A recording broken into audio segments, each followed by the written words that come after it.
Welcome all viewers to our channel. We are glad to see you here, where we share amazing stories from people's lives. Each of you is important to us and we will be interested to know what country and city you are from. Please write about it in the comments. Now let's move on to our first story.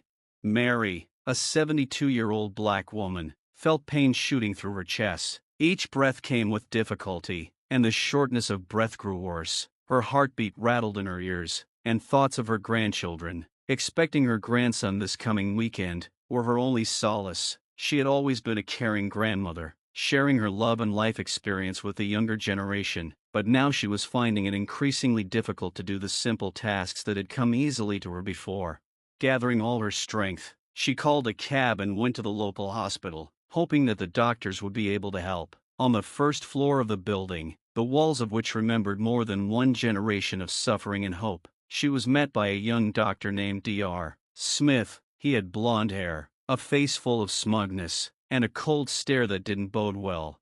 "What can I do to help?" he asked, barely glancing at her medical records. "I have severe chest pains and shortness of breath," Mary said, trying to speak confidently despite her fear.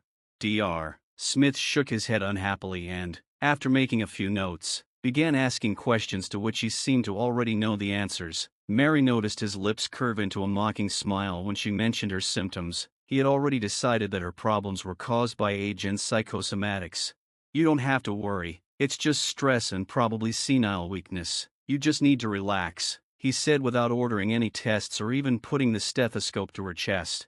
Her heart clenched with resentment. She felt ignored, but at the hospital, where she had always been told she could count on professionalism, she hoped the doctors knew what they were doing. The next day, when her shortness of breath got worse and her chest pain became unbearable, Mary decided to go to the hospital again. This time she saw a different doctor, Dr. Jones. He, unlike Smith, took a genuine interest in her condition. With the necessary tests and examinations, he soon discovered that she was having a heart attack that had not been diagnosed in time. "How could you have waited so long?" Dr. Jones asked with concern in his voice. "You need surgery right away." Mary felt panic coming on. She realized that if it hadn't been for the negligence of the previous doctor, her condition might not have been so critical. After the successful surgery, she learned in rehab that she was disabled. Due to her neglected condition, her body had become weak and her heart could no longer perform its functions. Now, instead of being an active grandmother, she found herself confined to a wheelchair. Every day she had to face the reality of her new life of limitations and dependence on others. Frustration and anger at Dr. Smith never left her. Mary realized that her story was not just her personal tragedy, it was a reflection of a system in which bias and racism could destroy lives. With her soul overflowing with grief and just anger, Mary decides that she cannot just sit idly by. She will begin to fight for her rights as well as the rights of others who have faced similar problems. The story of how a racist doctor misdiagnosed an elderly black woman is just beginning. Every day Mary got worse. The pain in her chest became so severe that it felt like someone was clenching her heart in a fist. The shortness of breath made her feel like she was trapped in a trap where every movement brought physical pain. She tried to ignore these symptoms, but fear was building inside her. What if it really was something serious? Despite her fears, she couldn't allow herself to panic. Mary was a grandmother, and she had to stay strong for her grandchildren. That day she decided it was necessary to call her daughter to take her to the hospital. She called, but her voice shook with pain and it took her several tries to get the right words out. "Mom, are you okay?" her daughter asked worriedly when Mary finally managed to explain the situation. "I just want to check my heart," she said weakly, trying to hide the way her voice trembled. Soon they were on their way to the hospital, and despite everything she had been through, Mary tried to find the strength to be optimistic. She hoped for speed and accuracy in medical care. She had the conviction that the doctors would know how to help, and she would be under their caring care. However, thoughts of the racial prejudice she sometimes saw in people's eyes did not leave her. When they arrived at the hospital, the corridors were full of patients. The smell of disinfection and hospital drugs made her slightly dizzy. Mary knew it wasn't just a physical condition, but the result of her fear. She tried to pull herself together and waited her turn. This time she was met by Dr. Smith, the same doctor who had neglected her condition last time. When she saw him, Mary's heart fluttered with anger and fear. She felt something cold rise in her chest. You again? She said, without restraint. Dr. Smith grinned as if her words didn't move him. He looked at her chart, raised his eyebrows, and took a step toward her. I see you're here again. What's troubling you? He asked with obvious disdain. I have chest pains and shortness of breath, Mary said, trying to speak as calmly as she could, but her voice was angry. I think there's something wrong with my heart. The doctor, disregarding her words, looked at her with a kind of contempt. At your age, a lot of people complain of such symptoms. Maybe you just need more rest, he said, dismissing her complaints. But I can't breathe, Mary screamed, desperation overwhelming her. I feel like I'm dying. However, his face remained impassive. He prescribed a sedative and told her that there was nothing to worry about. Mary left the office feeling hopeless. The next morning when she woke up, her condition had deteriorated to the extreme. The pain was unbearable and she could not breathe. Mary couldn't wait any longer. As she called the ambulance, she felt her heart pounding, and with each passing second she was losing hope of recovery. When the ambulance brought her back to the hospital, she saw the doctors panic into action. The other nurses and doctors suddenly became attentive, as if her condition was suddenly important to them. Finally, she was examined by Dr. Jones. He quickly determined that Mary was having a heart attack that went unrecognized. You need surgery right away, he said anxiously, seeing her suffering. We can't wait any longer. Like a thunderclap, this news stunned her. She could not believe that she had endured unnecessary suffering for so long when her life was threatened by racial prejudice. Mary realized that now she not only had to fight for her life, but also for justice. Her story was just beginning, and she was determined that no one would remain silent about what had happened.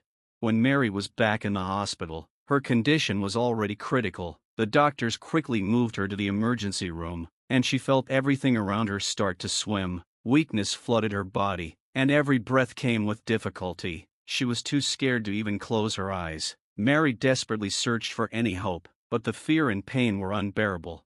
Dr. Smith, the same doctor who had ignored her complaints, had re-entered her life. He seemed indifferent as he glanced at her chart. She couldn't help but notice the way he involuntarily curled his lips when his gaze fell on her name. That moment made her heart pound with anxiety. She knew his bias could be a mortal danger to her.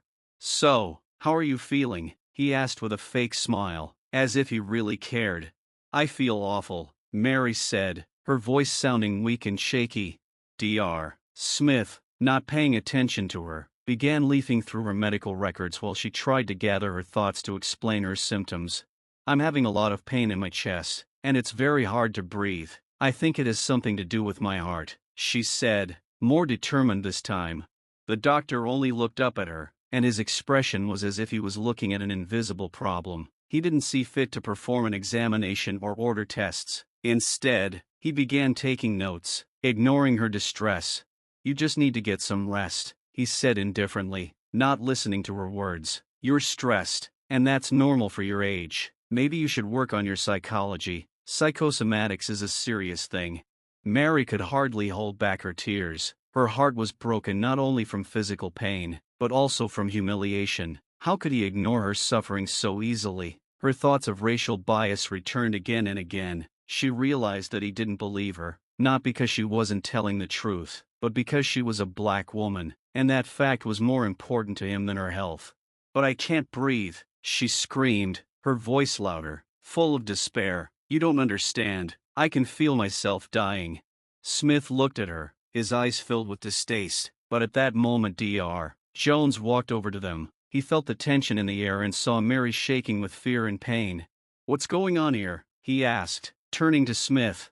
Dr. Smith waved it off and pronounced, she's just exaggerating. It's nothing serious. Psychosomatic. Dr. Jones, unwilling to accept this version, moved closer to Mary and began to ask her questions. He noticed how pale she was, and her breathing became shallow. Mary, I'm going to give you an examination, he said confidently. We're not going to let this go unheeded. Dr. Smith, feeling pinched, hummed and went back to his notes. Do what you want, he said with obvious displeasure, but don't be surprised if you don't find anything. Dr. Jones, ignoring him, began to check Mary's condition. He asked for tests, and soon Mary was given the necessary tests. Time dragged on and she could feel her strength leaving her. With each passing minute, fear grew inside her. She knew that if she didn't get help, things could end badly. Finally, the test results came back, and Mary saw Dr. Jones' expression change. He quickly ordered his colleagues to prepare her for surgery, and there was anxiety in his eyes. "You've had a heart attack," he said with determination, "and if we don't operate right now, you're risking your life." These words, spoken with genuine concern, brought a rush of emotion to Mary. She felt lost in this world where her suffering was unappreciated and ignored. She realized that her life was in the hands of the people who were supposed to care for her, but at the same moment, she knew that she had an opportunity to tell her story, and she would do everything she could to make her voice heard.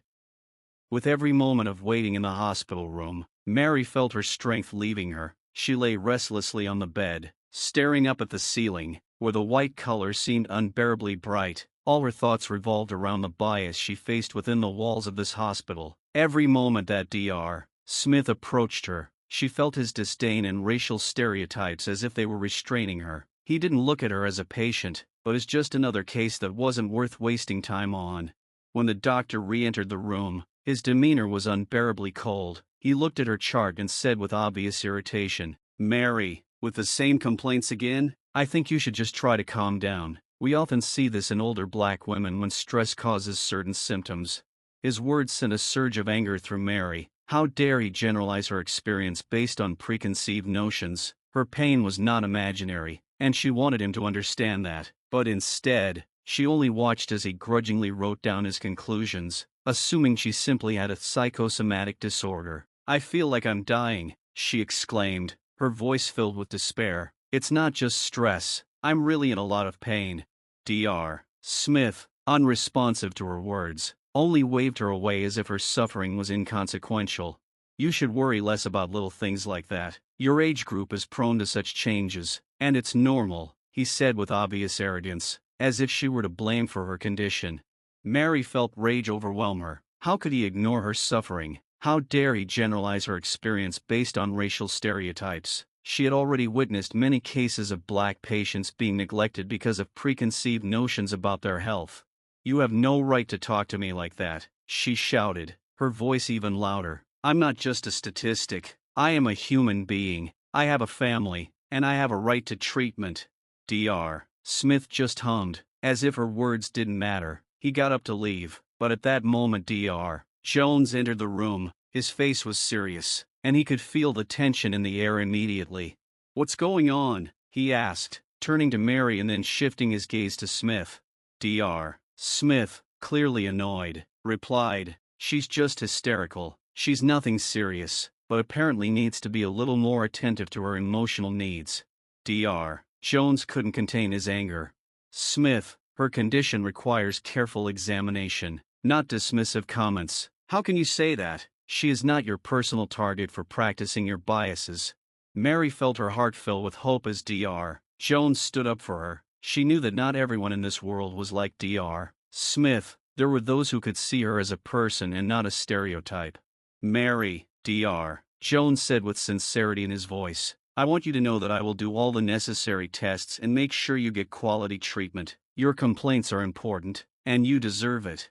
Dr. Jones' words filled her with hope. He left the room to prepare all the necessary tests, and Mary was left alone, thinking about how important it was to fight for her rights.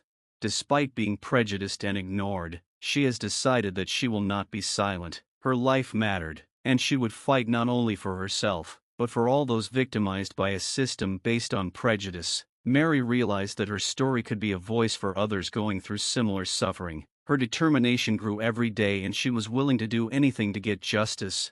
The next day Mary met Dr. Smith again, and her heart beat faster when she saw his face. The doctor entered the room with a smug smile, as if he didn't notice that her condition had worsened. He glanced at her chart and began writing down his observations with a detached look. "So, how are you feeling today?" he asked, his voice sounding like he was discussing the weather, not the patient's health. "I still feel severe chest pains and shortness of breath," Mary replied indignantly. "You can't just ignore it." Dr. Smith only shook his head and, without waiting for her to tell him her symptoms, he said, "I can see that you are still under stress. This is pretty typical for your age group, especially among black women. Your culture probably imposes certain restrictions and expectations that cause you anxiety. Those words felt like they stabbed her with a knife. He referred to her race again, used her skin color as an excuse to blame her suffering on cultural problems. Mary could feel the anger building in her, but before she could say anything, he continued, I think you should take some sedatives. That should help you deal with the stress. Maybe if you just relax a little bit, it will all go away. He wrote her a prescription without giving her any examinations, without even mentioning an electrocardiogram or other necessary tests. It was the diagnosis she expected to hear, a mild form of stress. Mary couldn't hold back any longer. How can you say that? She screamed, her voice filling the room. I'm not just stressed out, I'm in pain, and I feel terrible. Don't you think you should check me more thoroughly? Dr. Smith seemed unperturbed. He raised his eyebrows, and his eyes filled with arrogance. We can't diagnose what doesn't show up on tests, he said, dismissing her complaints as if they were just annoying flies. Maybe you should think about managing your stress. His words pierced Mary, and she felt a wave of despair come over her. In that moment, as she realized that her health was being called into question because of prejudice and racial stereotypes, she realized that she needed to protect her life. A fire flared up inside her. She wasn't going to just give up. The forces that were trying to break her only fueled her resolve. She needed to see other doctors because she knew they were the only ones who could give her a proper diagnosis. I refuse to accept your diagnosis, she exclaimed, despite her weakness. I will insist on being examined. It's not normal to treat patients like this. Dr. Smith seemed shocked by her boldness. He shifted his gaze to her heart monitor, which displayed alarming readings, as if it was beyond his comprehension. He turned abruptly and walked out of the room, leaving Mary confused. A few minutes later, Dr. Jones walked in. His expression was serious, but this time there was sincerity in his eyes. Mary, I heard that Dr. Smith examined you again. How are you feeling? I can't just wait, she said, tears welling up in her eyes. He didn't run the right tests. I feel like I'm dying, and he just prescribed sedatives like it's normal. Dr. Jones frowned and seemed to be pondering something important.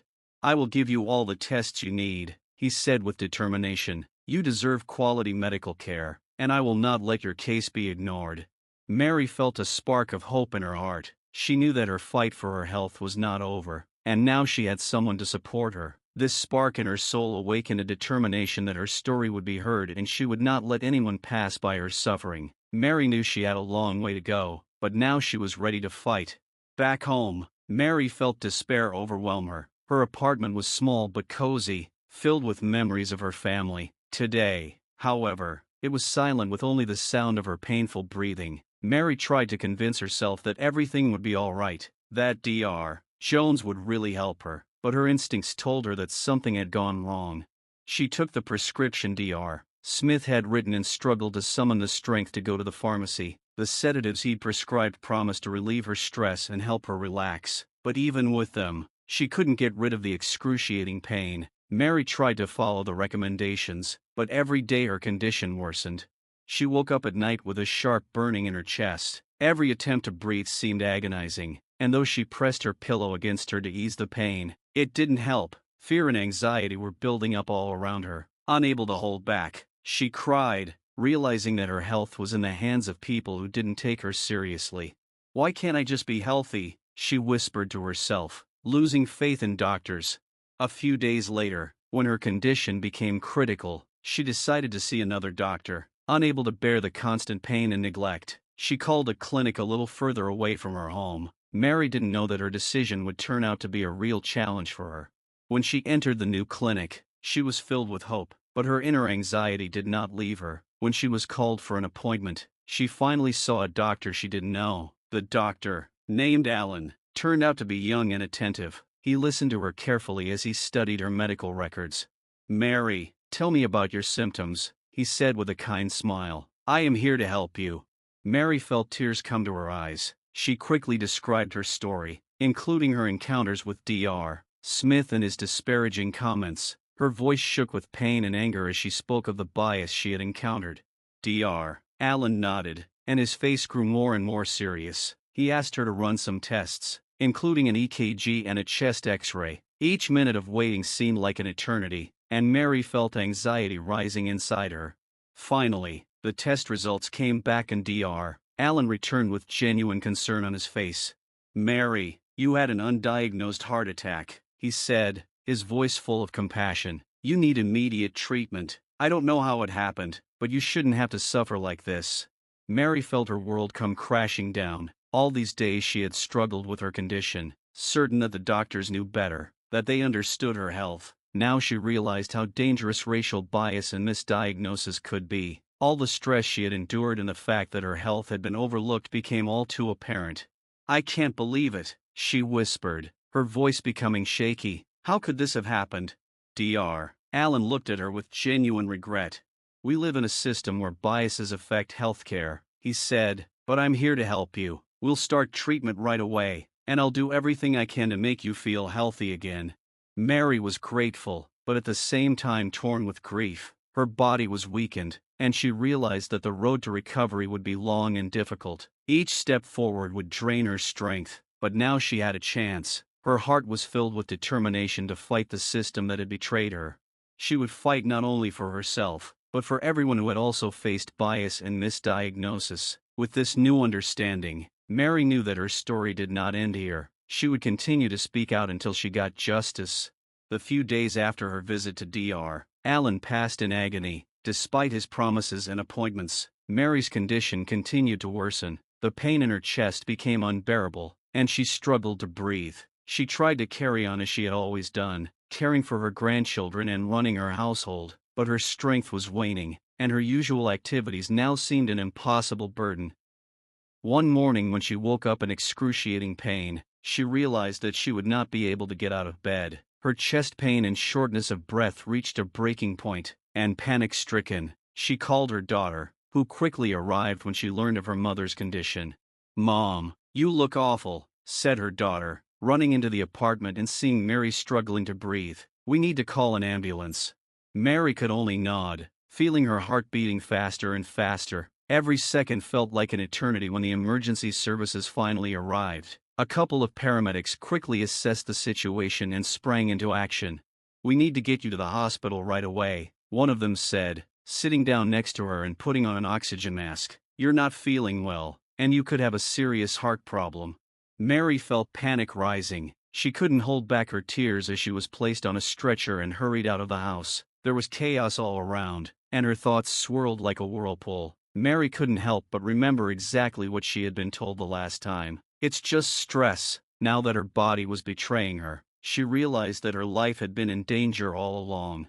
When they arrived at the hospital, Mary was lying on a stretcher, breathing heavily and gripped by fear. She couldn't shake the thought that her life depended on people who had at one point considered her suffering insignificant. All the stress, all the doubts and fears came back on her like black clouds.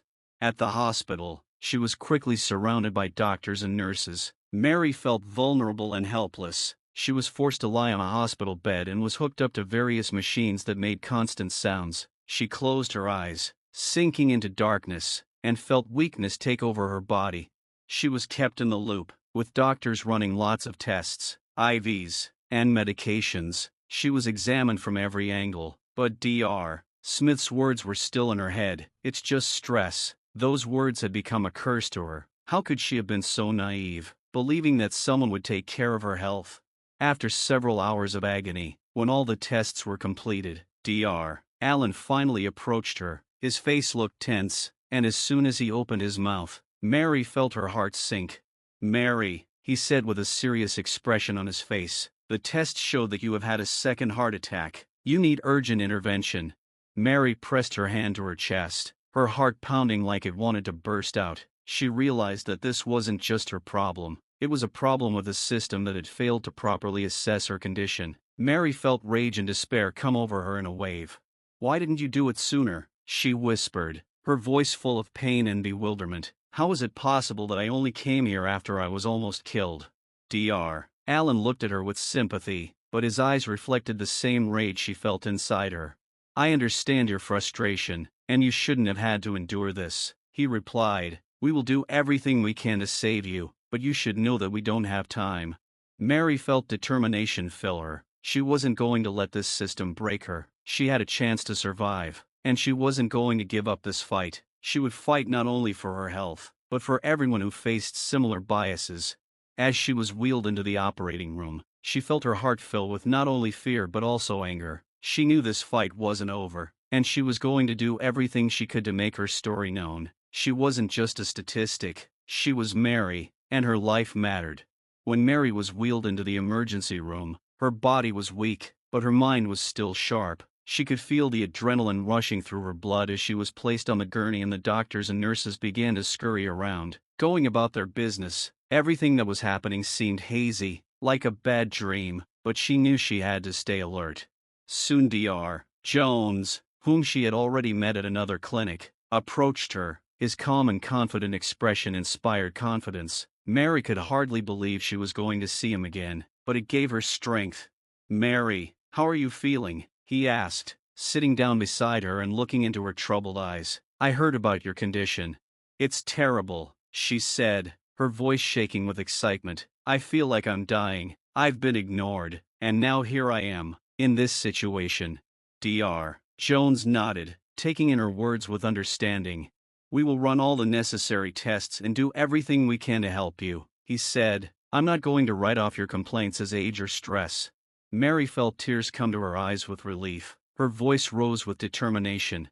"I went through terrible agony. They didn't even do the necessary tests. I just can't deal with it." Dr. Jones, listening to her carefully, took notes and immediately ordered the nurse to run all the necessary tests, including an EKG and blood tests. He watched each step carefully, as if he knew that his attention and care could be vital to Mary. "I'll run more tests to see exactly what happened and how we can fix it," he said, confident and serious. "I know it's difficult, but we have to find out what's going on." Each second of waiting seemed like an eternity. Mary lay staring at the ceiling, immersed in her thoughts. She remembered all those times when she had been ignored, when her suffering had seemed unimportant to anyone. She remembered how, as an active member of the local community, she had always helped others, but now she was in that situation herself. Finally, the test results came back and Dr. Jones returned to her with a serious expression on his face. "Mary, you have some serious heart problems and it needs immediate intervention," he said. "We've seen that you've had 2 heart attacks, and if we don't act now, it could end in disaster." Mary felt fear engulf her again, but this time there was a spark of hope burning in her heart. Dr. Jones wasn't going to ignore her. He really cared about her. "What do I have to do?" she asked, her voice full of determination. "We'll get you ready for surgery to correct the situation," he replied, nodding readily. "You'll have a chance to recover, and we'll do everything we can to make sure it goes smoothly." Her heart beat faster, but this time from hope, not fear. She knew she had a difficult road to recovery, but now she had a doctor who understood her pain. She couldn't forget how she had been betrayed, but she knew she wouldn't let the event break her spirit. Dr. Jones looked at her as if trying to see what was going on in her soul. "Mary," he said, "I know it's hard for you, but you're not alone. We're with you, and I'm going to do everything I can to help you. Let's take this step together." Mary nodded, feeling her soul fill with determination. She was ready to fight, and now she had someone to support her. She realized that this fight was not just for her health, but for all those who faced bias and neglect in medicine. As she was wheeled into the operating room, she felt a fire ignite within her. This wasn't just her fight, it was a movement for all those who suffered from lack of care and attention. She vowed to herself that after her recovery, she would fight for justice in the medical system so that no one else would have to go through what she had to endure. When Mary regained consciousness after the surgery, the silence in the room pierced her. She opened her eyes and looked around, trying to realize what was happening. Everything around her was blurry and she felt a sharp pain in her chest. Fear grew inside her as she remembered where she was and what she had suffered. She struggled to get her breath and tried to rise, but felt a strong pressure that made her lie back on the pillow. At that moment Dr. Jones entered the room, his face lit up with kindness, but his eyes full of anxiety. "Mary, how are you feeling?" he asked, coming closer and sitting down on the edge of her bed. "You had a major surgery, and you need time to recover." "What happened?" She barely spoke, her voice sounding weak, as if a whole year had passed. What's wrong with my heart?" Dr. Jones sighed, as if gathering his thoughts. We ran all the necessary tests and the results showed that you had a serious heart attack that went undetected due to the negligence of your previous doctor. As a result, you developed several complications and urgently needed surgery to restore blood flow. Mary felt a wave of emotion wash over her: anger, fear, and above all, a deep sense of betrayal. She remembered how she had been told that her condition was only stress-related, how she had tried to explain her pain, but she had simply not been listened to. Now that the truth had finally come out, it pained her to realize that her suffering could have been prevented. Why? Why did this happen? She whispered, clenching her fists with rage. Why wasn't I rescued sooner? Dr. Jones shook his head, and his face grew serious. I cannot justify what happened, he said. Your story is a sad example of systemic bias in medical practice. We must work to make sure that this kind of situation does not happen again.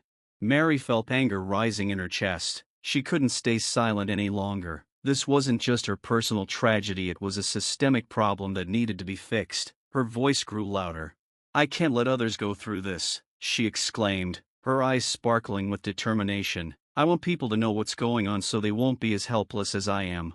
Dr. Jones nodded, knowing her words came from the heart. And it's the right thing to do. We need to tell your story, and I will support you in that, he said. But first you need to focus on recovery. It will be a long road, but you are not alone. In that moment, Mary realized that she had the opportunity to not only regain her health, but to become a voice for those who had been forgotten or ignored. She decided that she would fight for justice so that no lives would be broken because of bias and neglect. A few days after the operation, when she was a little stronger, she was transferred to the rehabilitation ward. There she met other patients who had also experienced difficult situations and suffered the consequences of the doctor's negligence. Each story was unique, but they shared the same pain, the fear of not being heard. Mary began talking to other patients, sharing her story, and realized that they were all looking for support and understanding. She decided that she could inspire others to fight for their rights and health. With each new day, she became more determined. With the help of Dr. Jones, she began to prepare a plan on how to get her story out to the public, how to make sure that others would not face the same biases. Mary knew her life had changed forever, but now she had a purpose. Her fight was just beginning, and she wasn't about to give up. As the days passed and Mary gradually recovered from the surgery, her inner conflict continued to tear at her soul. Every morning when she woke up and felt light in her chest, her thoughts returned to Dr. Smith and the terrible situation that had almost cost her her life. Anger and frustration gripped her heart like a hard vice. She recalled how when she came to the clinic, full of hope for help, she was not seen as a person but as a set of stereotypes. Mary began to realize that her condition had been ignored because of the racial prejudice that the doctor carried around like a heavy burden. These thoughts filled her mind, causing a storm of emotions that she found difficult to cope with. Every time she tried to concentrate on getting better, images popped into her head. Mary saw herself in line at the clinic when Dr. Smith, with a flippant expression on his face, dismissed her words, writing it off as lack of intelligence or age. She felt not only sick, but betrayed. Once, as she sat in the rehabilitation room among the other patients, their conversations became to her like the sounds of distant music. While her thoughts returned to Dr. Smith, she pictured his face with a haughty grin as he spoke words full of disdain. It's just old age, he said. You need to exercise more and think less about your illnesses. She bit her lip, suppressing the indignation growing inside her. How could he not understand? How could he reject her without even showing any desire to find out what was going on? Every day she saw people who'd been through similar situations, and a realization grew inside her. She wasn't the only one who'd faced similar biases, but that didn't lessen her personal pain. Mary clenched her fists and her thoughts were filled with the image of Dr. Smith. She wanted him to answer for his actions. She imagined what confrontation would look like, where she would stand up to him, make him see her real pain. That would be fair. What are you waiting for? A sudden thought struck her. Why don't you just tell everyone what happened? Her mind oscillated between fear and determination. On the one hand, she felt she could be a voice for many, but on the other, the realization that she would have to face a system that led her to suffer was frightening. What if she wasn't taken seriously? What if she wasn't believed again? Mary took a deep breath, trying to calm herself down. She realized that staying in the shadows wasn't the right thing to do. Every day she met people who faced the same prejudiced views, and she needed to do something. The next morning she decided to talk to Dr. Jones about her feelings and thoughts. When he entered her room, she met him with a determined look. "Dr. Jones," she began, her voice sounding firm, "I need you to know how I feel. I'm still struggling with what happened. I realize that this isn't just my personal story, it's something that happens to a lot of people who face bias." Dr. Jones looked at her carefully, his face reflecting support. "I'm here to help you, Mary," he said, leaning closer. "I realize this isn't easy. It hurts, and you have a right to those feelings, but we can use your story to make a difference." Her inner conflict continued to rage, but the doctor's words were hopeful. She knew she had support behind her, and that was what she needed. "I want my story to be heard," she said, her voice filled with determination. "I want others to know what's going on, so that people don't suffer like I did." Dr. Jones nodded, his eyes glowing with understanding. "We're going to make it happen. I will help you create a platform where you can share your experiences so that this is the beginning of change in the system." With each word, Mary felt her anger gradually turn to strength. She realized that although her heart still felt the pain of betrayal, she could turn her suffering into a powerful weapon. With this determination, she began a new chapter of her life, full of fighting for justice and supporting others who were forgotten in a system that was supposed to care for them. After successful treatment, Mary was lying on a bed in the rehabilitation unit feeling energized and hopeful. She felt more restored than ever, and now she couldn't wait to tell her story. She had a chance to not only change her destiny, but to impact the lives of others. She knew that silence was no longer an option. Each day her resolve grew stronger. Mary knew it was necessary to file a complaint against Dr. Smith. She couldn't let his bias go unpunished, and she couldn't let other patients face similar negligence again. The day she went to see Dr. Jones, her heart was pounding with excitement. As she sat in his office, she felt the walls around her shrink. "Dr. Jones," she began, trying to speak calmly, though her excitement bubbled up inside her like boiling milk. "I want to file a complaint against Dr. Smith." Dr. Jones looked at her with respect, understanding how difficult this was for her. "It's the right thing to do," he said. "I am ready to support you in this. We need to gather all the necessary materials to make your case strong and convincing." Mary nodded, but the storm was still raging inside her. She remembered how she'd been diagnosed, how she'd been ignored when she tried to talk about her symptoms. She relived the moment when Dr. Smith, with an arrogant smirk, had sent her home, assuring her there was nothing wrong with her.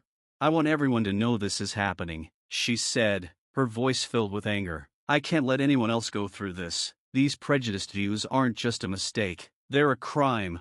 Dr. Jones nodded, understanding the gravity of her words. He began gathering documents, and together they drafted a statement of complaint, detailing all the facts, circumstances, and consequences. After days of hard work as they fought for the truth, Mary finally signed the application and sent it to the medical association. Her heart raced as she sent it off. It was like the moment when you let go of a balloon, hoping it doesn't fall too fast. But now she not only had a fight against bias in medicine, but also a need to share her story with others. She decided to hold a press conference to raise awareness about racial discrimination in medicine. This was her opportunity to change the world, albeit in small steps. On the day of the press conference, she approached the microphone, her heart beating fast, but strength growing inside her. She saw the people who had come to support her, friends, family, and even some of the patients she had met in the rehabilitation unit. "Thank you for coming," she began, trying to sound confident. "I am here to tell my story because we have been silent for too long. I am an elderly black woman, and my case is just one of many where bias and racism have caused misfortune." Mary shared her experiences, talking about how she was ignored and undervalued, how she struggled with the doctor who was supposed to care for her. The anger she felt turned into a powerful flow of words. She could feel people listening to her, absorbing every word, and it gave her confidence. "I've been through hell, but my story is not just about my grief," she continued. "It's a story about how many people go unnoticed because they are ignored because of the color of their skin. That has to change." With each word, she felt her anger and anguish turn to hope. Mary talked about bias, about the importance of demanding justice and care from the system that is supposed to protect her. Applause followed her speech, and she felt tears come to her eyes, but they were tears of joy and relief because she was not alone. Her story had become a voice for many. Soon after, the press began to take an interest in her story. Journalists asked questions and cameras captured every moment, showing Mary's transformation from victim to fighter. She knew this was just the beginning. Mary was ready to fight for justice, not only for herself, but for everyone who faced bias and inequality in medicine. Her inner conflict became her strength, and she was determined to continue her fight until she saw a change in a system that was supposed to care for everyone, regardless of skin color. It had been several months since Mary spoke at the press conference, and her story was finally being publicized. She watched as media, activists, and ordinary people began to raise important questions about racial discrimination in healthcare. With each passing day, hope for change grew in her heart. She knew that her voice had become part of a larger movement that sought to create a new reality where no one would suffer because of bias. But the more she shared her experiences, the more she realized how deep and systemic the problems were. Mary became a true patient advocate, participating in seminars and public discussions, teaching people how to recognize and confront bias in medical practice. Her own suffering became a catalyst for many others, and she saw many people inspired by her story begin to speak openly about their experiences. She often recalled how indifferently she was ignored, how biases led to misfortunes that could have been prevented. Every time she heard of a new case of discrimination in healthcare settings, her heart clenched. She knew that her fight was not over and that her call for justice must be heard in order to change the system. Mary went to the legislature trying to make changes in the laws that pertain to healthcare. She spoke to local officials, explaining how important it was to change the way doctors were trained to recognize their biases and understand how it affected their patients. She pushed for the implementation of programs that teach medical professionals how to recognize and prevent discrimination in their practices. Each time Mary spoke of her struggle, she felt the anger that once burned her now become her weapon in the fight for justice. But at the same time, she realized that this battle required tremendous effort, patience, and perseverance. Every day she had to face the inertia of the system, the excuses and defenses of the status quo. The difficulties that came her way only fueled her determination. Mary knew that her story was not just about her suffering, it was the story of thousands who have faced similar bias and neglect. She was not going to be silent and was ready to fight to the end. A new moral emerged in her heart: every life matters and no one should be left in the background because of skin color or age. Her journey was a lesson in the importance of hearing each other, showing compassion, and not allowing biases to rule our lives. As Mary concluded her story, she realized that although she had experienced terrible moments, she had also found strength in like-minded people willing to stand together in the fight for justice. Even though her life would never be the same again, she was able to contribute to a better world where every patient would be heard and every doctor would be not just a professional, but an advocate for their patients. Mary, an elderly black woman, became a symbol of the fight against bias and racism in healthcare. Her story, full of pain and hope, raised important questions, forcing society to consider how it could change. And perhaps that is where true strength lay, in stepping forward even when it seems like the whole world is against you, and in learning to speak out about pain so that others can be heard. Her journey was just beginning, but she was ready to go all the way, confident that change was possible if people had the courage to fight for their truth. Thank you for your attention and for letting this story be a part of your day. Take care of yourself and your loved ones. See you again.